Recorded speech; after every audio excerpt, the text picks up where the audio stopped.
Hey everybody, I'm here doing some converse to the Pythagorean theorem. So we're looking at three side lengths, and so we're trying to figure out whether or not these three side lengths will make a right triangle or not. So we do need to use the Pythagorean theorem, and we're going to see if that works. So when we're doing the Pythagorean, we're doing a squared plus b squared equals c squared. So just put that down, and probably one of the most famous formulas you'll ever know in geometry. So when we're looking at a squared, b squared, and c squared, a squared and b squared are considered the two legs that form the right triangle. They're the ones that form the right angle, the 90 degree. And then the c is always the opposite side of the right angle, or the longest side of the triangle. So if we're trying to figure out whether or not this is an actual right triangle or not, we need to put these in order from least to greatest. So the a squared would be your 6. You plug that in with the a, so that would be a squared, and then plus our b squared. So our b would be the 8 because that's the next biggest number.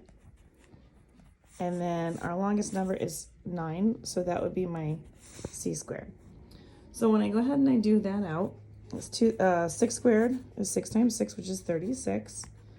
We're going to add 8 times 8, which is 64.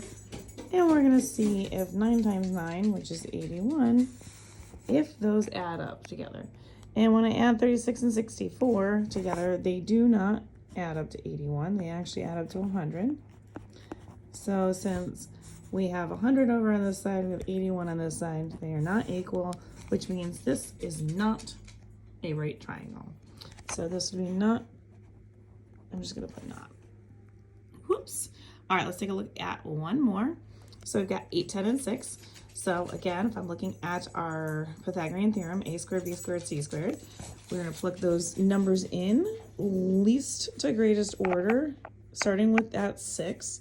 So we're going to put 6 where the a is, so that would be my shortest leg. And then we're going to put the 8 here, 8 squared. And then we're going to put the c squared, which is 10.